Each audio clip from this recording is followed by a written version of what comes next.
Samadhin saranam prapadye.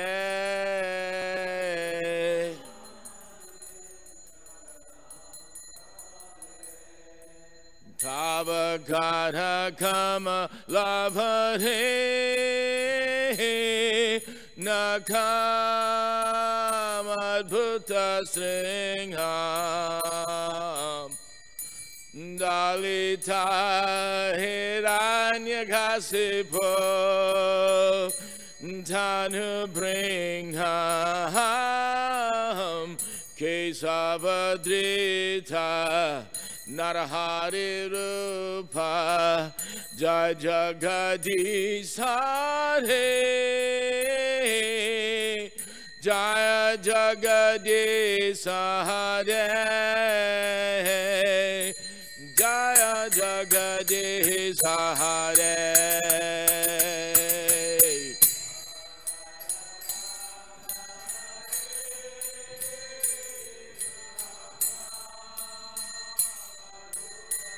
Nrsmha Dalita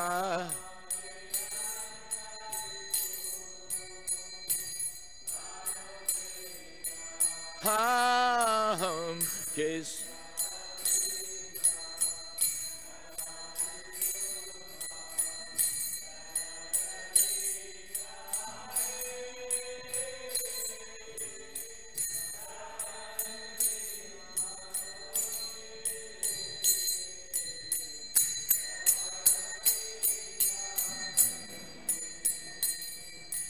Tavakara kamalabhare nakamadbhuta sringham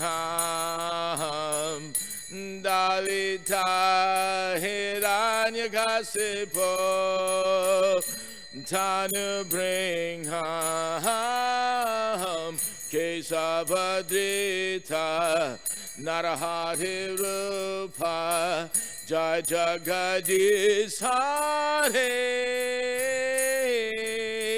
Jai Jagadish Hare Jai Jagadish Hare.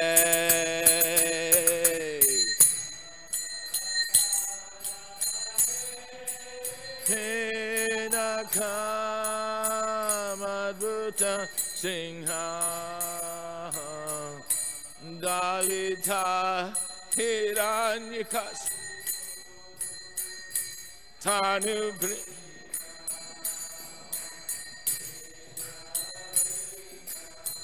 Nara Hare Jai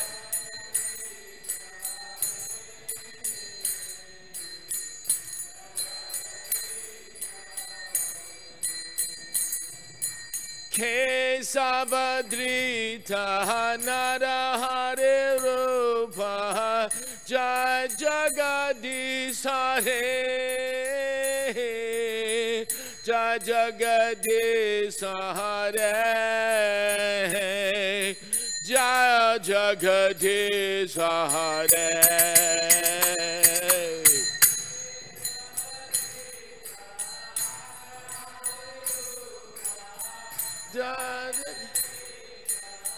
Jai Nrsmha.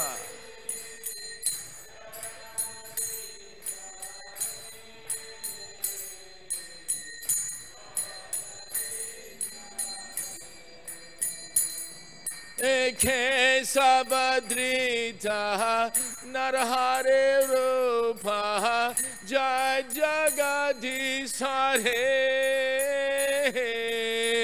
Jai Jagadish Hare Jai Jagadish Hare.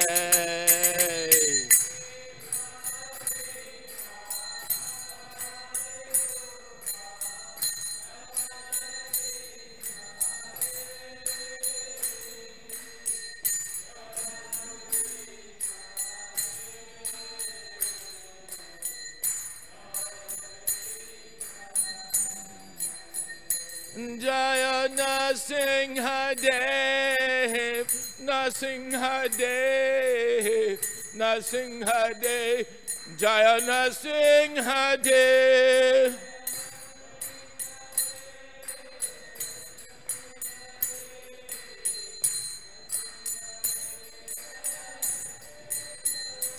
Jaya Nrsmha Dev, Nrsmha Dev, Nrsmha Dev, Jaya Nrsmha Dev.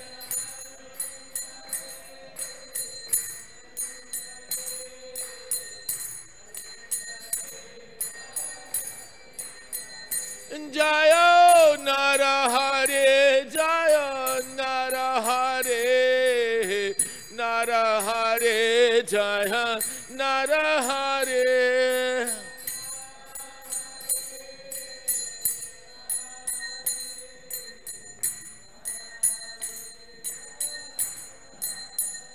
Jaya Bhakta Prahlad, Jaya Bhakta Prahlad, Bhakta Prahlad, Jaya Bhakta Prahlad.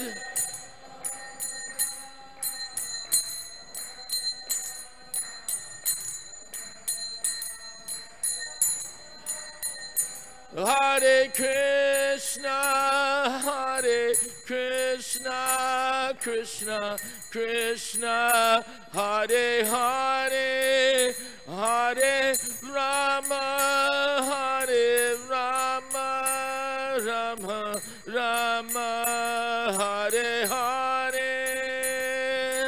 Krishna, Hare Krishna,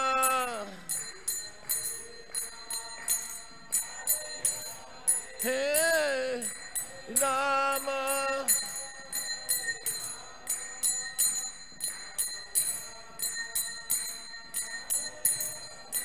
Hare Krishna, Hare Krishna, Krishna Krishna, Hare Hare, Hare Rama, Hare Rama, Rama Rama, Hare Hare.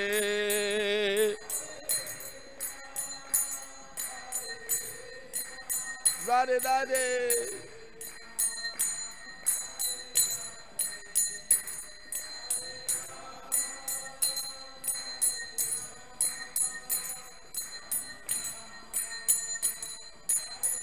Anitai Gaur Hari Bho, Hari Bho, Hari Bho, Gaur Hari Bho.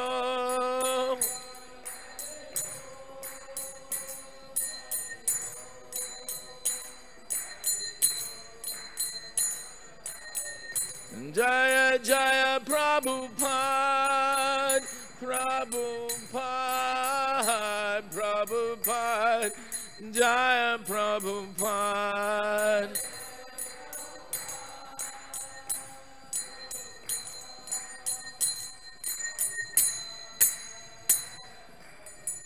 Go Premanandi Hari Hari Hari Bho.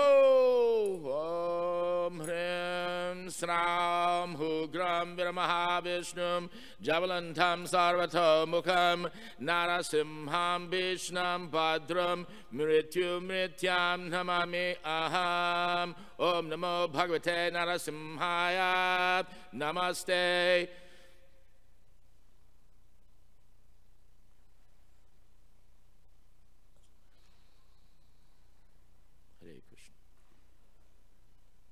Chanted it silently.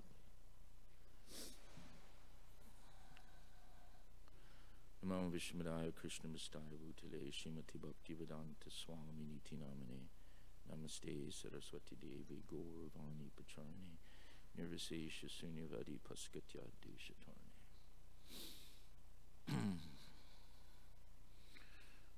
Om Namah Bhagavate Vasudevaya.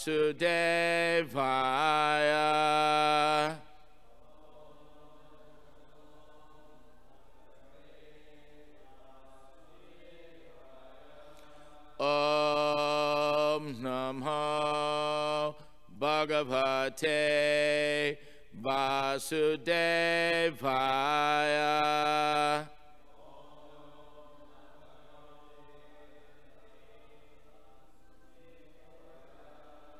Om Namo Bhagavate Vasudevaya.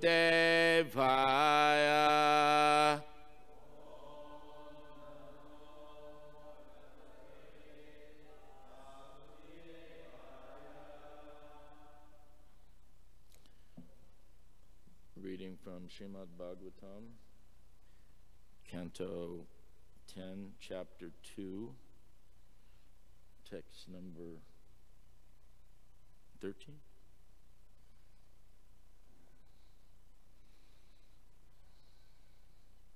We should really do the 7th canto, but we'll start here. Garbha Sankarsana Tvambai Prahu Sankarshanam Bhrave Rameti Loka Ramanad Balabhadram Balocharyat Garbha Sankarsana Tvamvai Prahu Sankarsanam Bhruvi Rameti Loka Ramanad Balabhadram Balochayat Garbha Sankarsana Tvamvai Prahu Sankarsanam Bhuvi Rameti Loka Ramanad Balabhadram Balochayat.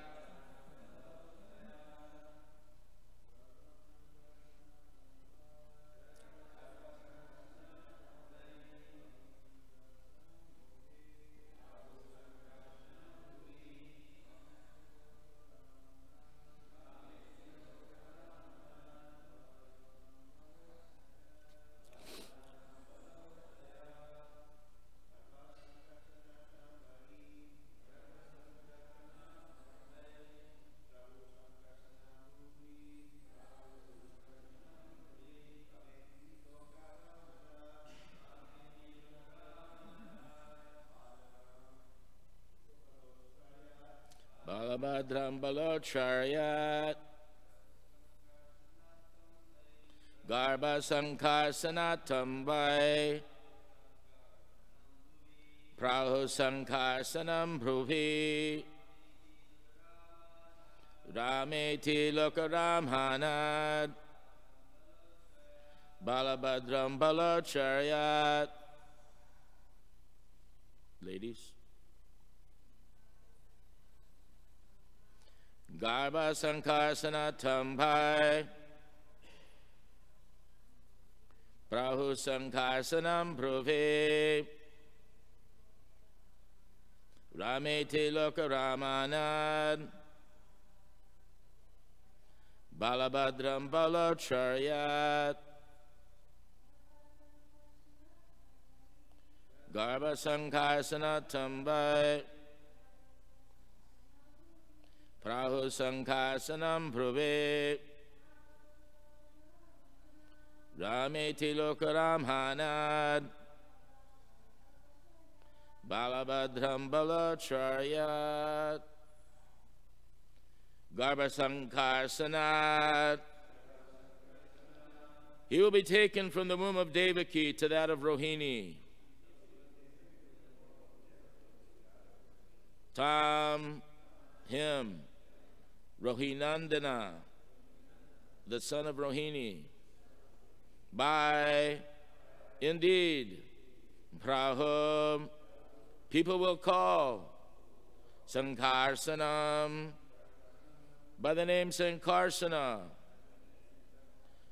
Bhruvi, in the world, Rameti, he will also be called Rama,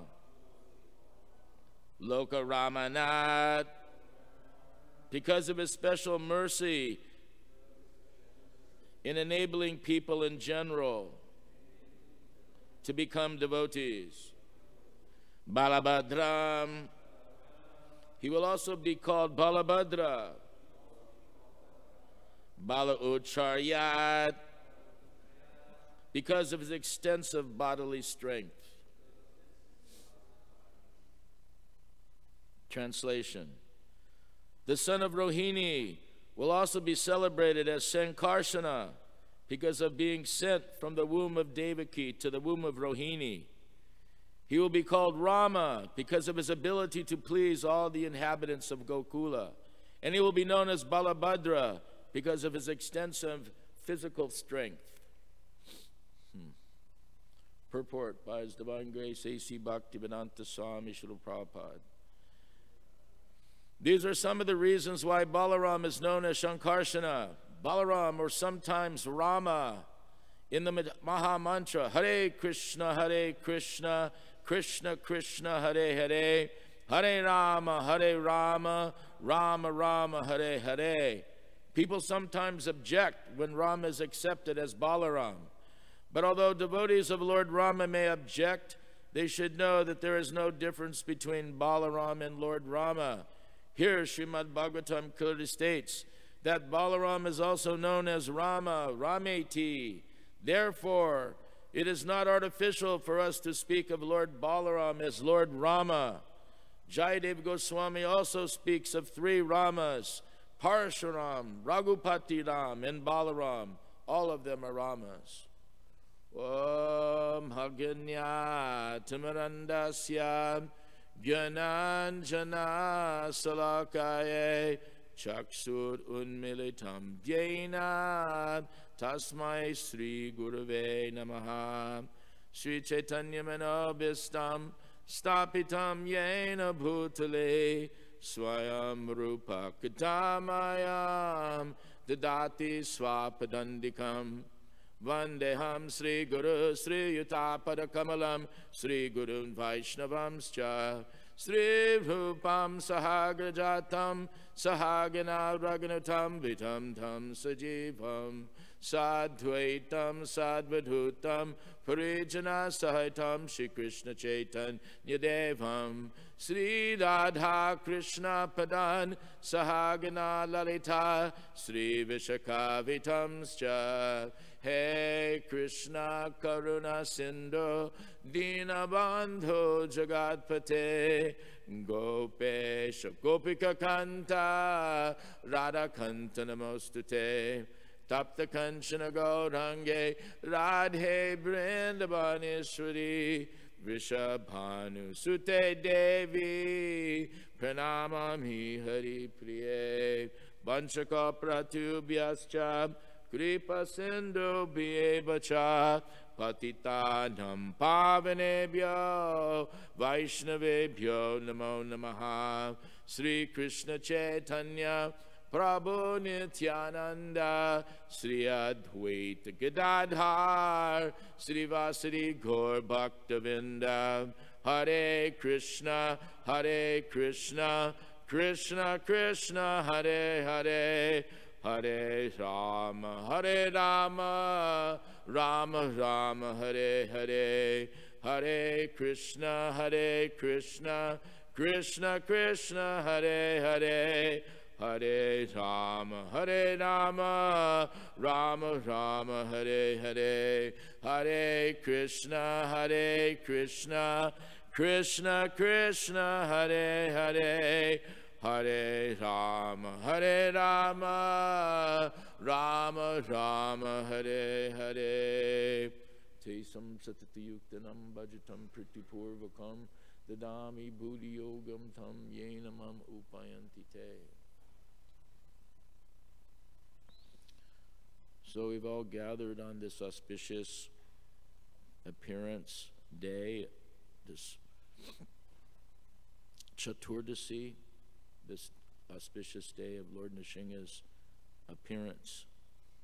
So this verse is glorifying Lord Balaram. And Lord Balaram, you know, is the first expansion from Krishna.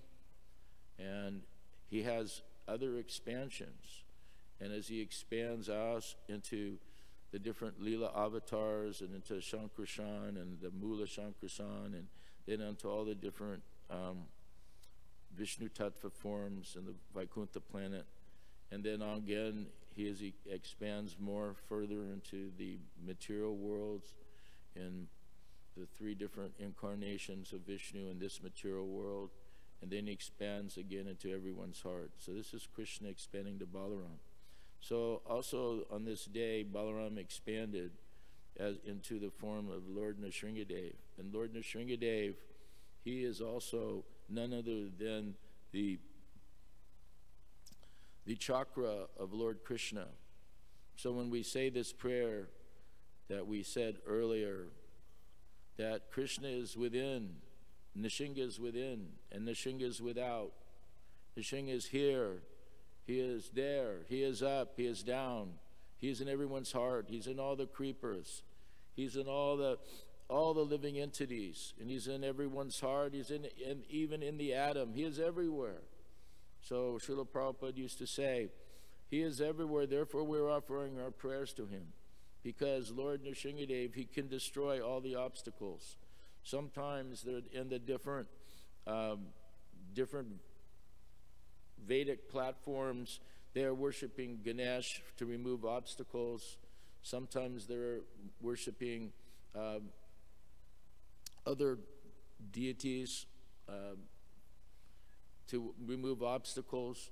In our devotional service, the devotees, Lord Nrsmha is very kind, in that he has come to protect from all the difficulties, and he can remove all the obstacles. So we all have so many obstacles in our devotional service. We have so many weaknesses of heart, so many anarthas that even though we want to give them, we're ashamed, we can't even give them up.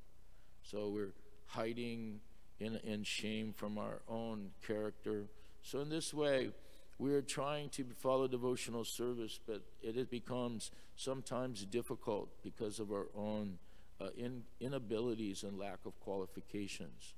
So we should take shelter of Lord Nrsmha, that somehow or other, from within the core of our heart, we should pray that, Lord Nrsmha, please, somehow or other, destroy these inauspicious things that have grabbed my heart, pulled me down, and make me simply a slave of material senses, material sense gratification, simply trying to follow the chewed of the chewing of the chewed. Prahlad Maharaj said, when he was preaching to Hiranyakasipu, he started talking about our grandfathers and grandfathers, they've all tried to enjoy this material world. And it is like chewing the chewed. Someone, or like chewing for us, like chewing bubble gum. Someone chews some bubble gum, there's a little bit of juice, and then starts chewing it, there's nothing left, so he takes that bubble gum and he sticks it under the table. So then what happens? Someone goes, takes it from the table, oh, how wonderful, pops in the mouth and starts chewing it. This is everyone, oh, how horrible. There's no juice. Everything has been gone, but we're taking that thing, yes, let me also try to enjoy this. And then again, they put it under the table. And then the next generation comes and picks it up and tries to chew it again. So in this way, Prahlad Maharaj is telling Hiranyakasipu, it's like our grandfathers, they try to enjoy this material world. And our fathers try to enjoy this material world. And their grandfather's grandfather, and all the way back, all tried to enjoy this material world. But what happened? There's no juice. And they're all thinking, oh, I can become happy. But then you ask them. I had the fortune of asking my father when he was on his deathbed, which was probably not appropriate, but that's Maha Buddhi style. I said, so you've been happy, all this stuff? And he was like, you know, now he was hoping that maybe I get another year in to tie up all these deals. And I'm going, you know, you're about to leave your body. So he was forced to hear Bhagavad Gita because he couldn't throw me out of the room. So we were in the City of Hope in Los Angeles, and I was reading the Bhagavad Gita. And gradually, more and more, he became passive in hearing. But his whole hope was that we're all trying to enjoy this material world, and up to the very end. We all know the story from Chanaka Pandit, when he took the king, who asked him, how long does this sex desire last? You know, when will it go away? And he told the king that one of his prajas, his important people, was on his deathbed. They were going to visit him, but he told him to bring his beautiful daughter. And so the man was on his deathbed, just a few hours possibly from leaving this body, and the Chanakya Pandit came along with the king, and he brought his daughter, and Chanakya told the king, watch his eyes. So immediately what happened, the man on his deathbed's eyes went to the beautiful girl, and still you could see, so enamored. So even up at the time of death, one is beleaguered by the senses that are bad masters. So in this way, our attempts to devotional service becomes thwarted often by our inabilities to control the senses and the mind. So when we see that, and there's so much difficulties because of our previous karmas, our previous lack of sukriti, that we get thrown sometimes into some very dangerous situations. So at that time, one should remember, if they're not fortunate enough, they can remember, chant Hare Krishna, or if they can remember Radharani, or Lord Krishna, or the spiritual master, or especially in times of danger, in times of need also, you remember Sri Nrsmha Bhagavan. Nrsmha is death personified for the demons. All the demons are run in fear.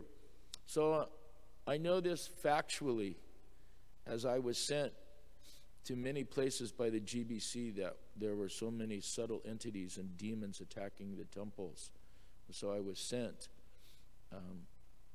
because the demons don't like me very much. And so we were chanting. We did Nrsmha pujas. So we would perform. We'd have the picture of Nrsimhadev, and we'd call very, very exclusively, please, Lord Nrsimha, although we are not very qualified, you please come manifest and help. All these devotees are being attacked. So many demons are trying to attack the temple. You please come. So we had one big Maha Kirtan where all the devotees would come, and we'd hold up Lord Nrsimhadev's picture, and then we would be doing artik and anything as the chanting, the mantras were going on, and the holy name in the background. We'd go floor to floor. And sometimes, like in Shlasweta House, there's the pujari there, who's now one of the ISKCON gurus. Oh. He was seeing ghosts jumping off the top of the roofs outside, running into the forest, frightened from Lord Nrsimhadev that was coming on. In other places, there were, as people were being taken over and talking in tongues, and the whole temple was being, we would see immediately that there would be screaming as the chanting of the holy names and chanting of Nrsimha's mantras were there, and they'd be leaving, flying asunder. And you know, sometimes in your dreams you may be attacked by this or that. If you remember Nrsimhadev's name, everything will go. They're fearful because Lord Nrsimha is also the chakra of Lord Krishna. So he's very, very fire to the demons, but he's very kind to devotees like Prahlad. So that Nrsimhadev, we know there's one story that's not very well known, that's coming from the Krishna Sandarpa, from Jiva Goswami. And there we know the story of Nrsimha Bhagavan, that in the Vaikuntha Lokas, there are 10 gates going into Vaikuntha. And on the 7th gate, on the western side, there are 2 doorkeepers, Jai and Vijay. And they were very, very dear to Lord Narayan, as dear as the heart. And one day, Lord Narayan had said that I want to take some rest. You do not let anyone in here. I want to rest. No one should come in while they're there, while I'm resting. So at this time, he went to take rest, and then suddenly Lakshmi Devi, who came, who of course can go into the confidential rooms and chambers where Lord Narayan's at. But at this time, because the instructions were specifically given to Jai and Vijay, that their clubs came down in a crossing fashion, and they prevented Lakshmi from coming. And she goes, "What is this? Do you know who I am? Didn't you get the memo?" In this way, she was saying, "I'm sorry, our Jai and Vijay said, our Lord told us no one can come in. At this time, he's taking rest. And don't you know who I am?" Of course, they knew who she was. So at that time, she felt, "Oh, I'm going to curse. I'm going to curse you for this." But at the same time, she was thinking, these two guards are very, very dear to Lord Narayan. So as they were thinking like that, she didn't say the curse or give any indication of timing. But she was thinking like that and caught herself at the very end. Just at that time, as this was going on, their four Kumaras, having heard the Harikatha from Lord Brahma, they become very inspired to go to Vaikuntha. So as the four Kumaras, of course, represent yoga, tapasya, jnana, and vairagya. These four things are personified in the bodies of the four Kumaras. And because of that, they've never taken a body that's older than 5 years old. So as pure, they're coming. And so they pass through the first gate of Vaikuntha, and through the second gate, and through the third gate, and through the fourth gate, and through the fifth gate, and through the sixth gate. But at the seventh gate, they got to Jai and Vijay as the guards on the western side. And again, as they came forward, the clubs crossed and they prevented the four Kumaras from coming. The four Kumaras themselves are saints. Therefore, they're very tolerant. So unlike the unnature of the four Kumaras, they immediately decided to curse you. How dare you stop us here? So in this way, just as that course was about to begin, then from the air there came Garuda, and on Garuda was sitting both Lakshmi and Narayan. Both came, and as they came, the Garuda landed, and Narayan and Lakshmi decided to walk. They walked along the path, got off Garuda and walked along toward the gate. And immediately, Jai and Vijay offering respects, they were thinking, why have I stopped here? I know who the four Kumaras are. I know Lakshmi, but I stopped them. It feels very sad. And the four Kumaras are going, you know, it takes awful lot to us to show anger. Why are we showing anger? We've had so many situations we're always tolerant. It's uncharacteristic. Why we get angry and want to curse? So in this way, as Narayan was walking up with Lakshmi on the path, because he made special benediction for the four Kumaras, as he walked off. Why did he walk off? Because the four Kumaras are only 5-year-old boys. They're very short. And we all know the story, how the four Kumaras, they became Krishna Bhaktas by what? Smelling the aroma of Tulsi. So as Lord Narayan was walking, he specifically walked. Why? So that the aroma of Tulsi from his feet would enter the nostrils of the four Kumaras, because they were very short. So he got down off Garuda and walked across. In this way, the aroma from the feet of Lord Narayan came into the nostrils of the four Kumaras. And as they were all confused about the curses about being going on, Lord Narayan said, don't worry, I have caused all this. That the Lakshmi Devi, she wanted to curse, and she held the four Kumaras are cursing. So I have arranged all this. And so immediately he said to Jai and Vijay, you have the opportunity, either take 7 births as devotees or 3 births as asuras.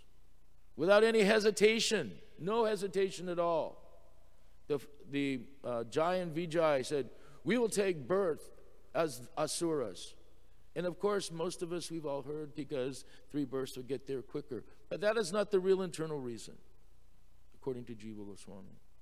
The real internal reason is because they knew Lord Narayan wanted to show Viraras, because he explained later to the Jai and Vijay, they wanted to help Lord Narayan actually participate in Viraras. And so what did Narayan said? He said, you don't know this to Jai and Vijay, but I'm often hearing you. Jai and Vijay is talking, my Lord, he is the strongest. He is the best fighter, and he is so glorious. And they said, yes, he is wonderful. He is the best fighter. If he wasn't the best fighter, where would we get all of our strength? So this way they're talking like that. But then they said, but we've never seen him fight. There's no fighting in Vaikuntha. There's no battles. So we've never seen Narayan fight, even though we know he's strong. Otherwise, how we would have our strength? But we've never seen him fight. So in this way, Lord Narayan has said, I have heard you speaking in this Harikatha back and forth. This way. So wanting to desire to experience Viraras, he's completed this whole pastime for the cursing so that Jai and Vijay would have to go to this material world. But he told them, this is a very important part, he told them that you will go to this material world and there you will practice bhakti in the mood of anger. So Jai and Vijay, they're not what you would think as, quote, demons. Not like Mustaka or Chanura, who wanted to kill Krishna. Jai and Vijay came to this material world to serve as devotees. And they participated in anger, bhakti in the mood of anger. They were thinking always of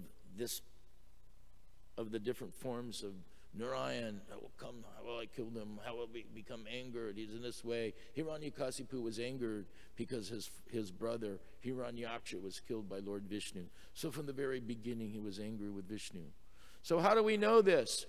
He practiced this. So one of the aspects that we see, who did Lord Nrsimhadev come for to this material world?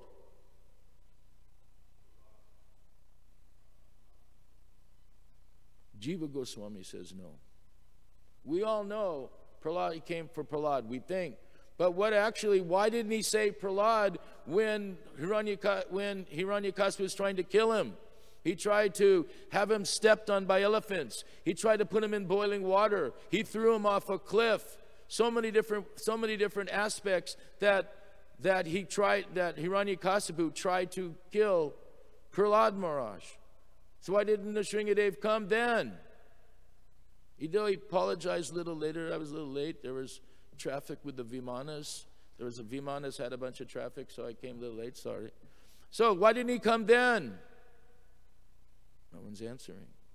So the next stage, what happens? So we understand that just like later when Holika, when he tried to kill, when Hiranyakasipu tried to kill Prahlad in so many ways, and he was so frustrated that his sister came to Hiranyakasipu, Holika, and said, what's wrong? He said, I am trying to kill my son and no one can help me. He's protected. I don't know why I can't kill him. And his sister said, don't worry, I can help you. No one can help me. No. I can help you, dear brother. He said, I was given a boon that if I enter fire, then I cannot be burned. And anyone else? So what you do is you get some large piles of wood, you pile them up, pour ghee on it, make it all that, and then I will grab my nephew, take him with me, put him on my lap, and then you can start the fire, and he will burn, and I will come back out. And Hiranyakasipu said, really? Yes, I will do this. So that next morning, of course, they put up the big sticks, the fire, all the logs, they soaked it with ghee so it would be completely flammable. And Holika came and she took Prahlad Maharaj to, so there was a nice little seat, wooden seat on with the woods that came up to like a teepee. And in this way she sat, and then they started a fire.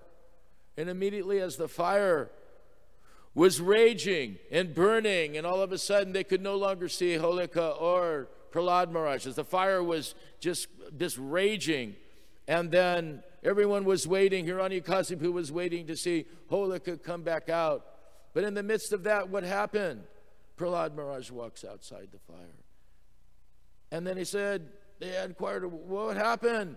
He said, that fire took place. I was so worried for my auntie that she was being burned, and somehow or other someone came up to me and gave me this cloak which was like ice cold, and they put it around me, and I just walked out from the fire. But I was so feeling so sad because my auntie is burned up. And then Hiranyakasipu was screaming, because now not only he lost his sister, but Prahlad has walked out of this fire. I cannot kill him. So he's thinking like this over and over. So why then, even after all these things, why did Nrsimhadev not come for Prahlad?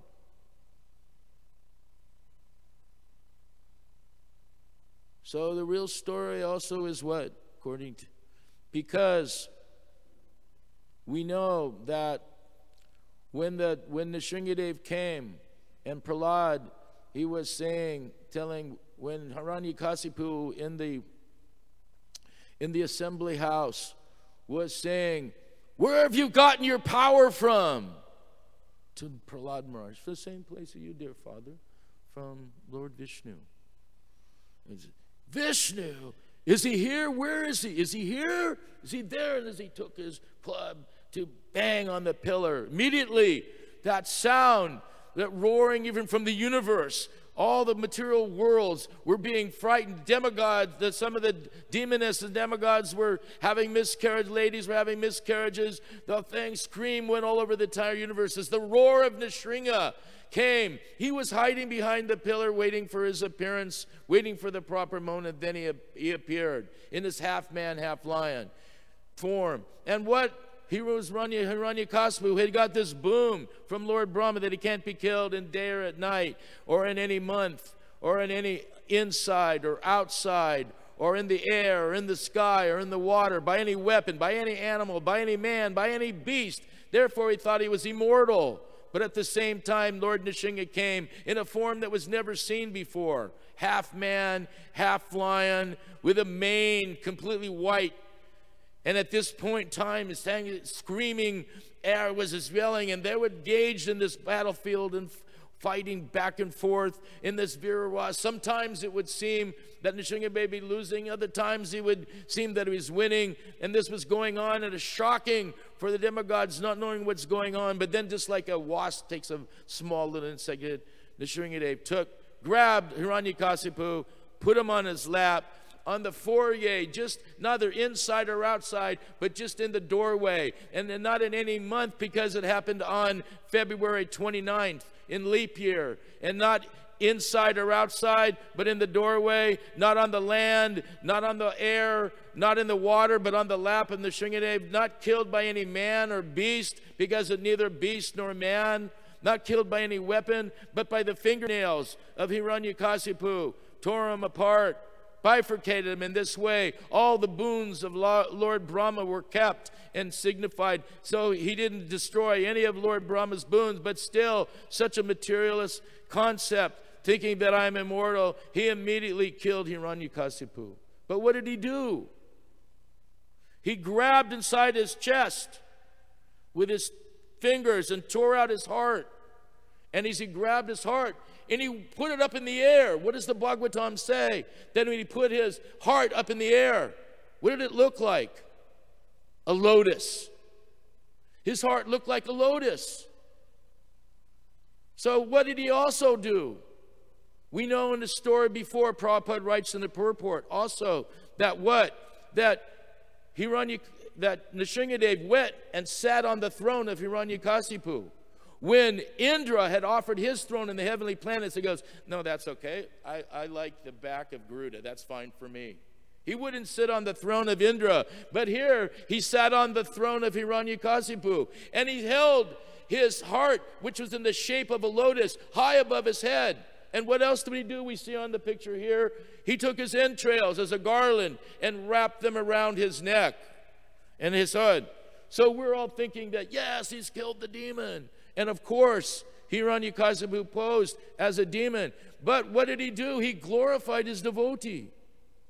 This is the sign of love. Hiranyakasipu, his heart was being shown lotus-like. He was garlanded. He took his intestines, and Nrsimhadev garlanded him on like that. And when Prahlad asked for the liberation of his father, he already said he's already liberated. So who did Nrsimhadev come for? Prahlad Maharaj? Or for Hiranyakasipu, who is his dear guard in Vaikuntha? So there was no one so dear in Vaikuntha as the two guards, Jai and Vijay. And when they took birth there, and the fighting was to glorify the moods of Lord Narayan, who wanted to participate in Vira Ras. So this is a sampling of love. Why? In the Bhagavad Gita it says, even if one performs such heinous activities, that one should not criticize if it's a devotee. So here, what is he showing? That even for everyone, all the heinous activities that Hiranyakasipu had done in persecuting all the brahmanas and creating himself to be the worship and trying to kill his own son as pure devotee and feeding him poison and throwing him off cliffs and, you know, having him try to be trampled by elephants and boiled in burning oil. So many of these, all these different things, still, the end, he glorified his devotee. This is love that we do not find in this material world.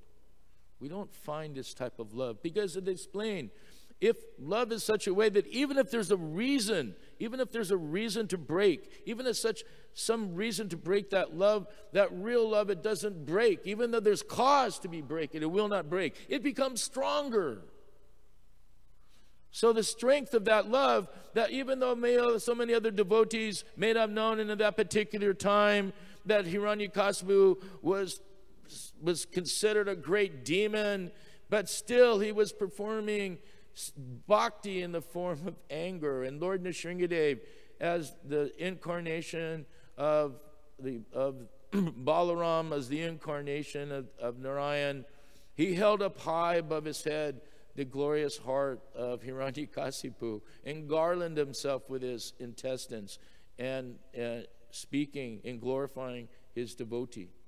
So Jai and Vijay, yes, they took 3 births to be able to come back to Vaikuntha quicker, but they also wanted to show that without their participation of Hiranyakshi and Hiranyakasipu, and later the different other incarnations that they took, without that we wouldn't have these wonderful stories, the wonderful pastimes that we read in the Bhagavatam, where the Lord showed his tremendous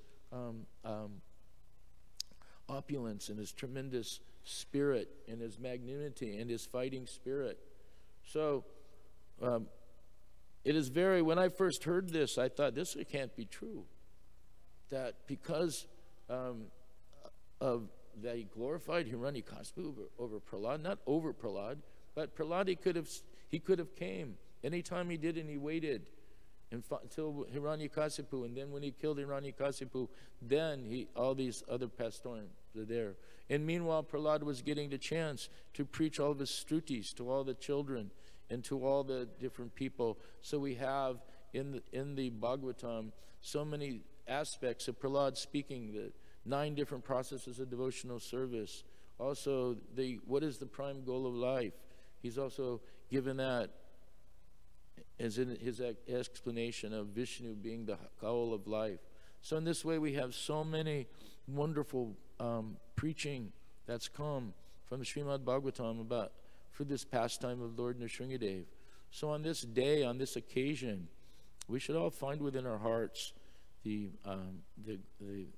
appreciation for Guru, Vaishnavas, and our Shastras, and for the Supreme Lord who comes to save his devotee. There are so many pastimes of Nrsimhadev, who also came in different incarnations in different places. I don't know if I should tell some of those stories because they're not generally known. When I was in India, and visiting the Nrsmha in Mangalagiri and Simachalam in South India, a lot of the Nrsmha platforms when I was a brahmachari. We even had one experience that I will tell also. When we were in Bombay, Bombay was being attacked by so many ghosts and so many demons. At the corner, and you go, just as you go down toward the beach, for those of you who've been in Bombay, there was one Shiva temple. And that Shiva temple, there was a small hut, and there was a Babaji, a Shiv Bhakta who was very expert in black arts. And he was approached by the corporate commissioner, Matre, to get rid of the devotees on the Hare Krishna land, because he wanted to use that land to build a hotel. And so what happened is, all these, as we know, just as the temple was about opening, the first general manager there, Karandar, who used to be a president of Los Angeles in the very beginning, he was sent to be the first general manager to work with Giriraj and other devotees there to open this big temple. But just at that time, there was one devotee, I won't mention his name. He was initiated devotee, but he became subject to this influence of the subtle entities. And he would stand in the ocean and recall, he'd lost basically his intelligence, and he became like a puppet. Anyway, at this one point, he came and he stabbed Karandar, and Karandar was fighting for his life. And they gathered him, and he didn't know what was going. He was like, seeming like a madman. And then the devotees were there, and many of them were hearing howling and screaming at nights in the Hare Krishna land where Bombay was at. You'd hear this wind, and then the wind would into scowls, and then the brahmachari ashram was like being haunted by ghosts, all these different things. And at that time, I was in Brazil, and Prabhupada had just left, and we had just gotten rid of a bunch of ghosts and demons. That's another story, won't get on that one. And then when we came to back to India for Prabhupada, had left in 1977 at the end.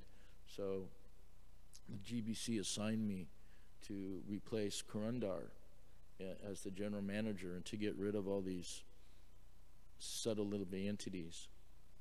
So as we got there for our first night, we heard I stayed in the room with Sridhar Swami, who's now left to this material world. And we would hear all these screaming, like literally screaming, wailing sounds. And devotees were coming up to the next morning, and they couldn't sleep, and a lot of them were having so much difficulty. And I go, what's going on here? And, they told me the story. So what we did, we started with this, like I did in other places. We started our puja of Lord Nrsmha, and we started calling all the mantras in the Nrsmha Kavacham. Singha Kavacham Vakshaye Paladana Param Savaraksha Punyam Sarvapadravanasanam, and chanted all those mantras. Om Hrim Sraum Ugram Viramaha Vishnum Devantam Sarvatom Mukam Narasimham Vishnam Badram Mrityum Nityam Namamiham Jai Nrsmha Jai Jai Nrsmha Palada Desa Jaya Panamuka Padma Bringam. And chanted all these Oblam mantras and all these mantras for Nrsmha mantras for removing ghosts and spirits and all these things. We did this big puja. We had this fire sacrifice, and then we took around the temple. Then we could hear in the night when we were doing this, we just heard literally deathly screamings, like weren't coming, you've never heard them before because they weren't coming from any human being. And so we cleaned that place up after about 4 days that things would happen. And then all of a sudden, they started to try to attack me. So we put a fence up of mantras. And then I was praying to Lord Nrsmha. I said, there's no Nrsmha deity here. We're having so much things. We're worshiping you and praying. I wish, we have if you can manifest. So I think it was a Saturday. Yes, was a Saturday. As a general manager, I had to go downtown into by the Zaveri district and the cloth district. So our driver, I have a driver. So the driver was taking, and we got opposite where we had to buy and something, and then on the street there was a cinema. A cinema theater was right here, a very famous cinema theater. And then next to the cinema theater was this alleyway with a bunch of shops, like Indian shops you'd see all the way in. So I was walking back to the car, and I had this strong feeling that I should turn down this alleyway. And I'm going, okay, being sort of subtly intuitive, I turned down this alleyway, and about 3 or 4 shops in was this entire shop that were all just Vishnu and Krishna Murtis. I mean, the whole shop, there was nothing else. We walked in, and there was deities we never seen, Hayagriva, Kurma, different deities of all the different incarnations, big deities of Krishna and Vishnu and Radha and Krishna and Lakshmi Narayan and all the different incarnations. It was like I was like a child in a candy shop, and we were going through there, and there was these two.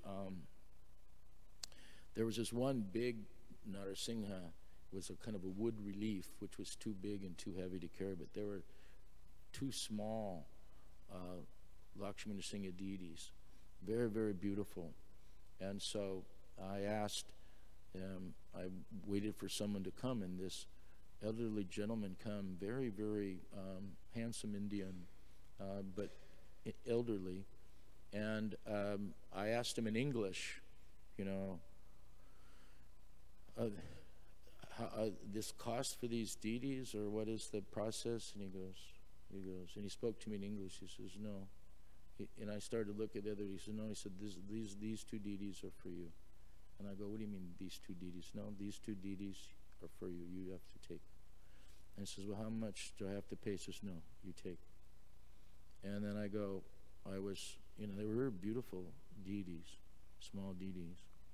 And so I was thinking, wow, this is really wonderful. I hadn't seen a Nrsimha deity outside the ones ISKCON made in Vrindavan. And so he gave them to me. He made me put my hands out, and he gave them very nice, and he chanted the mantras around and gave the deities, and then put back. I went back into our car, and we drove back to the temple. So I put the deities in my room on a little stand, and Rancher Bai, who built the sing-a-songs like you see here, which is probably coming from him also, his descendants, he came to my room for some other, said, someone said you have a Nrsimha deity. I said, yes. Oh, let me build you an ISKCON. Yeah, so he built a teakwood sing-a-song. And then Yasodhananda Maharaj came that time. Someone said, you have a Nrsimha deity. I said, I've been at home. I've only been in my room for about 15 minutes, And then he goes, well, I'm going to go in and buy all the paraphernalia for him. And then, so by the end of the night, all these people start coming in. And the next morning, he was just sitting, and then they built a little, Ranchabai also made a little Sheshnag platform for him. And so that all happened within the next 3 or 4 days. And so by the end of the week, when Giriraj came to me, he said, whatever it is, somehow or other, you have about 50 people, the devotees, all coming to your room, and they're all, what's in your room? And I said, there's just a Nrsimhadev deity.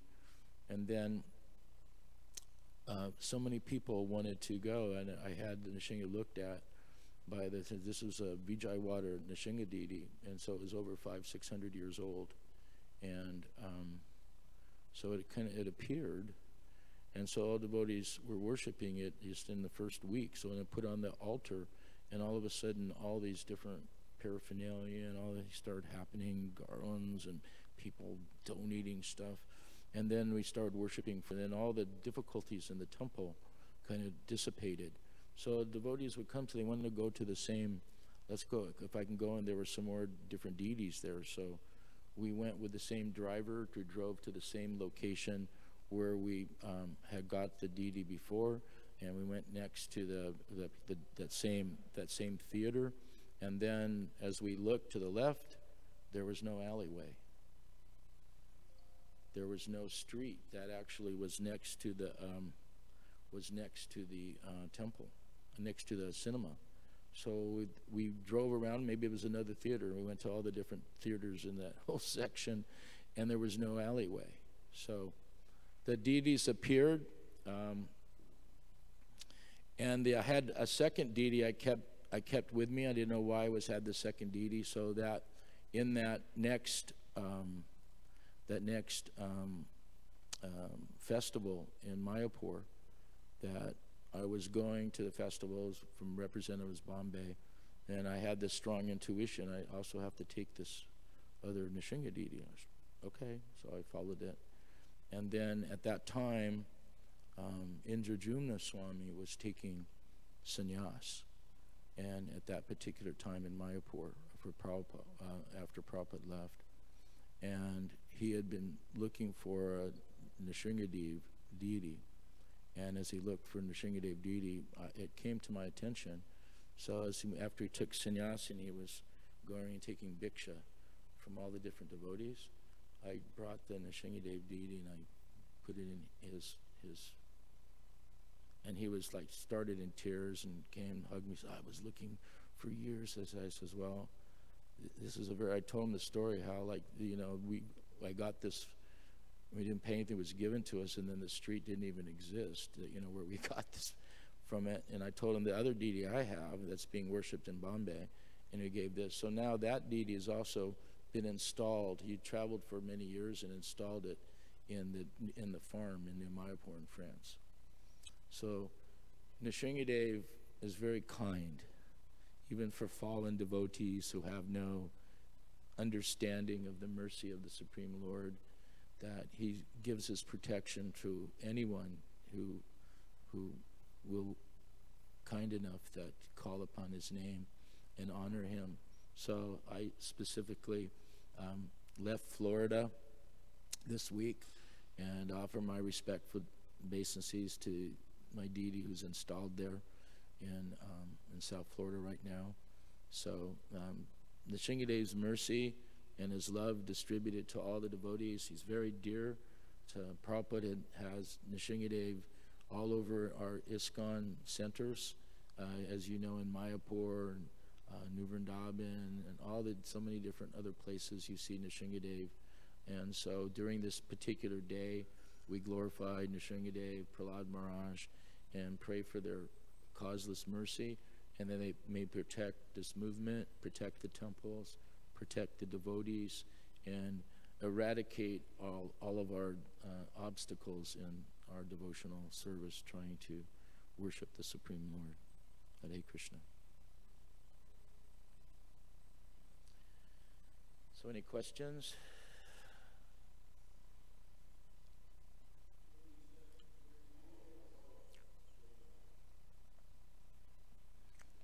I'm sorry I didn't talk too much about Balaram, but I thought someone can do that tomorrow. You said your deities in South Florida, that same Nrsmha, Lakshmi Nrsmha is in, you said installed in... It was installed all the way back from, it was installed before I got it, the deities. Is it still in Juhu, or? And we continued the worship. And so it's very, very mystical deity. So I can show pictures I have, but he's been on altars all over the world. But it's not just that we're worshiping, because as a brahmachari I worship Nrsmha more than I had worshipped even Radha Krishna at that time. So I later, previous lives I did that also. In this life, though, I'm becoming more well-known, more coming to the platform that we were following, the platform Radha Krishna devotee. But in previous lives, we were following Nrsmha. And in this life, he's very kind to me as well. Now, that's an internal understanding. I can't prove this to you right now, but that is more or less how things are.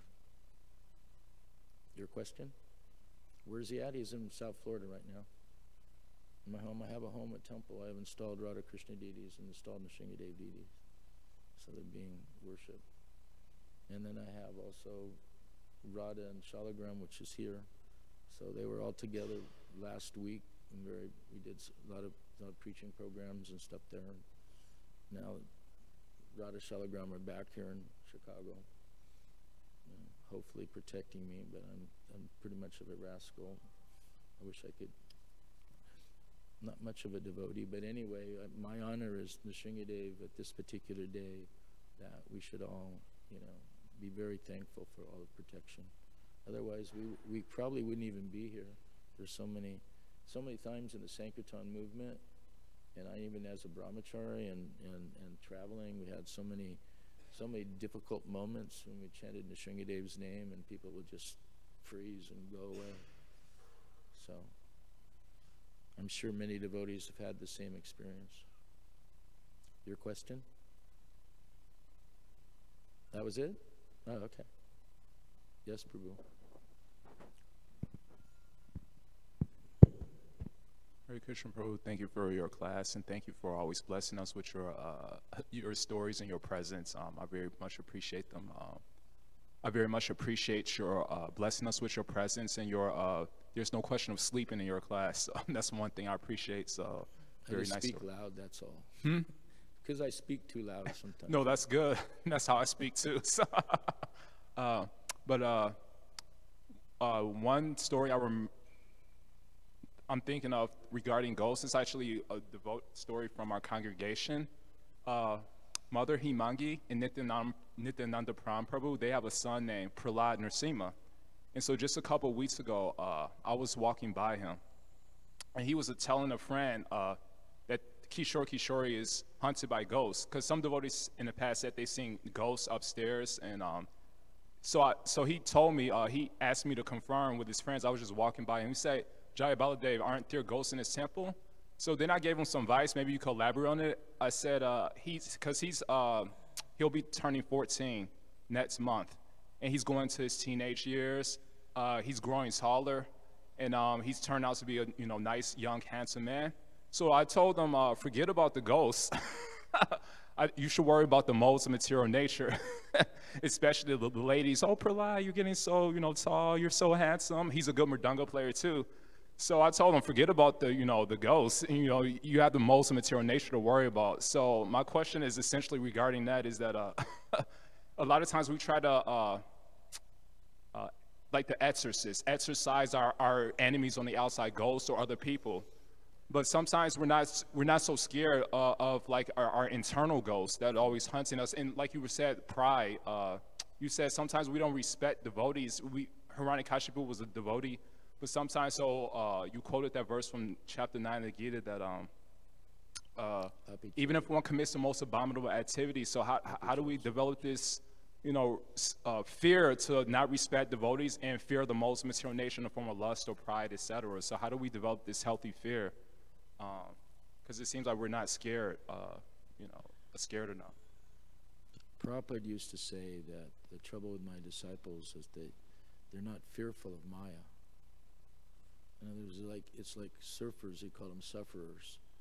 And so the difference is we want to ride the waves of material energy, and we think, hey, this is kind of fun. But, it's just like, it's sort of like the cowherd boys are walking to the mouth of Aghasura, So difference, they all felt Krishna was my protector, so that's a little different. We just think, hey, this is fun, let's enjoy this. And then what happens, material energy is much stronger than us. So if anyone has ever tried to make advancement in Krishna consciousness and realize and think, yes, I can do this, and then realize just how weak and just how seemingly useless we are. Doesn't matter how strong, how bold, how much.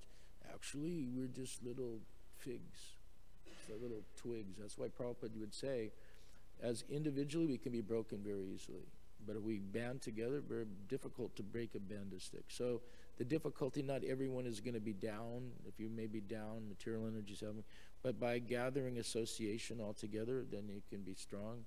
So the difference is, yes, this, this earth, water, fire, air, ether, mind, intelligence, false ego, these are my separated material energies. They're Krishna's energy. So we are also Krishna's energy of the superior energy, but we are under the control in this material world of this Maya. And Maya is the warden. And she's not easily going to let you out of the prison house if you don't deserve it.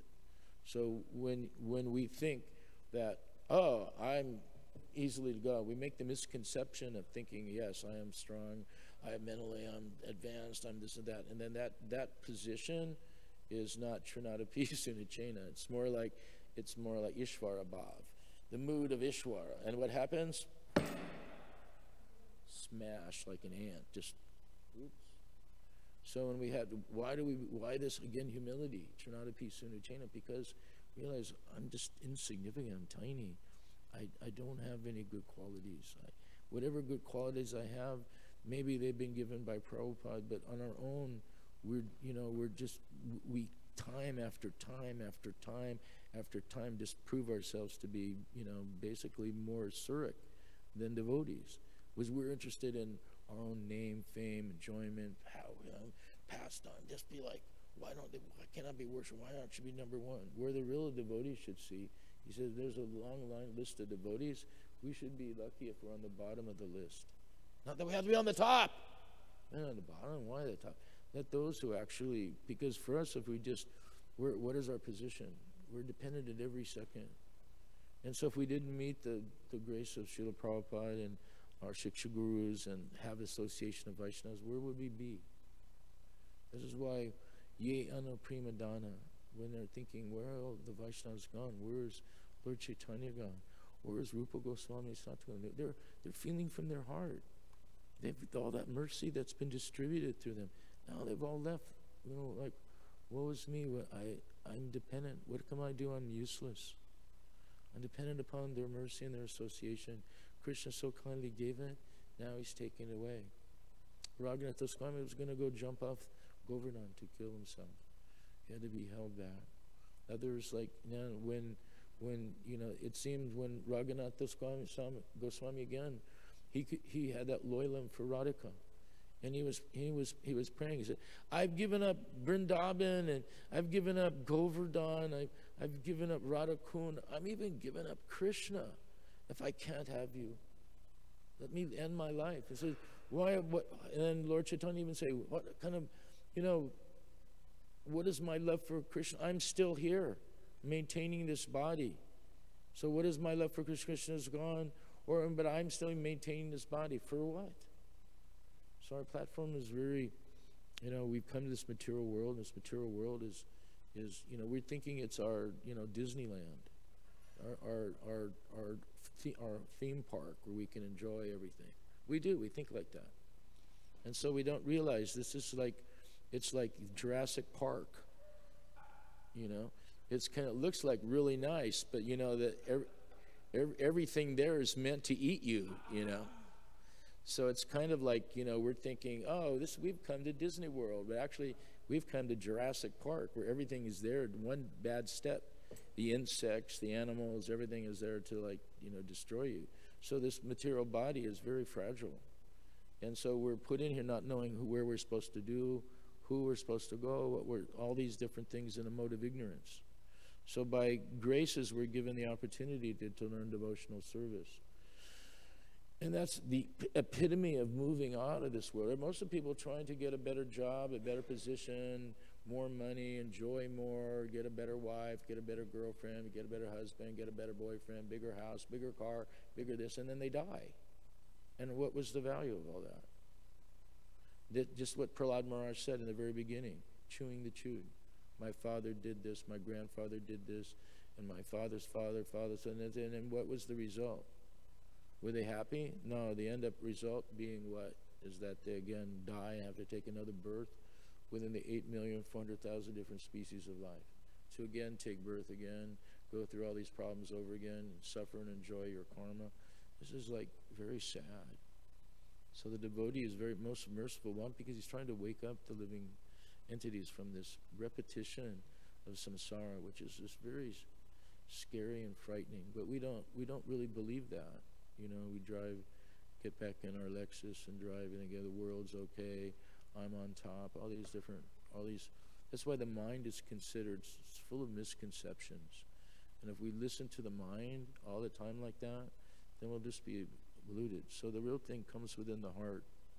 Krishna manifests, the Sudasattva becomes manifest in the heart. And then from the heart, when it's pure, then it puts the impressions in the brain, not the other way around. So our position is, if we really take hold of our position, we see it's very, very, very fallen, very insignificant. So what else is there to be but be humble? So if we're not that in that way, then we're thinking, I am this, I am that. It's just false ego. It's just like, you know. And then we have no tolerance. Then we criticize devotees, and then we criticize others, and woe is me, and da-da-da-da. And again, get all those offenses, and again, migrate in this material world. So the best thing to do is we hear and chant and become and pray to Nrsmha to move obstacles. Pray to Radha Krishna that somehow they don't kick you out. They give you some opportunity to serve and make progress toward, you know, actually developing love for them. And if we can't do that, then we're kind of in the wrong movement. Because this is meant to get out of here. It's not meant to become, you know, an eternal householder or enjoy family life, you know. Because we'll just come back again. So it's not that anything's wrong. These are ashrams. But we have to, like, wake up to realize whatever ashram we're in is meant to become detached from this material world and attached to Radha and Krishna. And more attached to Radha than even Krishna. So we pray to Nrsmha that he remove those obstacles for us, that we can become, you know, a good servant of Srimati Radhika and Krishna. Hare Krishna. Anything else? Thank you very much. All glories to Nrsmha ki. Glories to Nrsmha ki. Om Hrim Sram Ugram Maha Vishnum Javanantam Sarvato Mukham Narasimham Vishnum Badram Mrityum Mrityam Namami Aham. Om Namo Bhagavate Narasimhaya. Namaste Narasimhaya. Hare Krishna. Thank you very much. Panchakalpatibhyascha Kripa Sindhubhya Patitanam Pavanebhyo Vaishnavebhyo Namo Namaha.